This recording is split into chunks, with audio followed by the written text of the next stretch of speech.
बिजली की तारें ना लगाने पर 10 साला बच्ची से मुबैना ज़्यादती की कोशिश, बेबुनियाद और झूठा मुकदमा दर्ज करवा दिया गया। मुतासरीन ने आला हुकाम से फौरी नोटिस का मुतालबा किया है। नुमाइंदा न्यूज़ होम काशिफ नवाज़ की रिपोर्ट के मुताबिक थाना मामू कांजन के नवाही गाँव 514 गाहबे के रहायशी की 10 साला बेटी सिदरा बीबी के साथ मुबैना ज़्यादती की कोशिश का मुकदमा नंबर 564/25 मोहम्मद सलीम के ख़िलाफ़ बेबुनियाद और झूठा दर्ज करवा दिया गया, जिस पर मुतासरीन ने मीडिया से गुफ्तगू करते हुए कहा कि हमें मुद्दई मुकदमा ने मीटर में बिजली की तारें ना लगाने का कहा था, जो गैर कानूनी थानकार पर बच्ची को स्कूल से आते हुए उठाकर फसल में जाकर मुबैना ज़्यादती की कोशिश का इल्ज़ाम लगा दिया, जबकि स्कूल इंतज़ामिया के मुताबिक बच्ची स्कूल में दाखिल ही नहीं थी। हुआ कि रोज़ बच्ची स्कूल की बैरूनी दीवार फलांग कर क्लासरूम में बैठ गई, जहाँ से बच्ची को मिली भगत से बरामद करवाया गया। गरीब ख़ानदान ने वज़ीर आला पंजाब मरीम नवाज़, IG पंजाब और CPO फैसलाबाद से फौरी नोटिस लेने का मुतालबा किया है। वो हो गया गैर कानूनी साढ़े ते परचा किया गया, यानी इन्होंने ना साढ़े एक बच्चे नाल अल्लाह की तरफों ऐसा हो गया कि बिजली लग के एक बच्चा साडा फौत हो गया।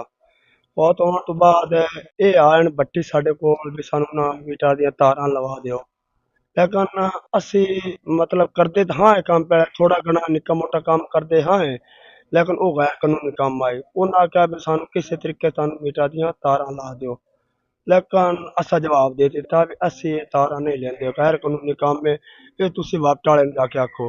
वो जिम्मेदार है ना जी, गरीब बंदे हैं, साथी नाल मेहनत मजदूरी भी नहीं पूरी मिलती है। ਅਸੀਂ ਕੁਝ ਨਹੀਂ ਆਖ ਸਕਦੇ ਹਾਂ, ਸਾਡੇ ਨਾਲ ਕਿਉਂ ਉਹਨਾਂ ਨੇ ਵਾਅਦਾ ਕੀਤਾ, ਮੇਰੇ ਬੱਚੇ ਦੇ ਨਾਲ का इल्जाम लगा है।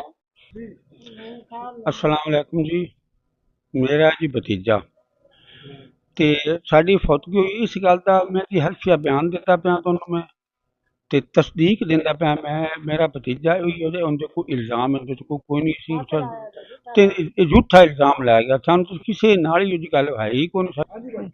जी अस्सलाम वालेकुम, मेरा बंदा ऐसा नहीं है, बिल्कुल शरीफ है। साल हो गया शादी नूं, लेकिन साल दे विच मैं कोई उनकी बदमाशी नहीं वेखी। झूठा इल्जाम लाया गया। 4 उसके बच्चियां ने मेहनत मजदूरी करके अपनी बच्चियां की रोजी कमाता है, लेकिन ऐसा नहीं है जैसा इल्जाम लाया गया उससे। अस्सलाम वालेकुम, असी जी गरीब आदमी हैं ते साडे ते बच्चे ते एक झूठा इल्ज़ाम लाया गया।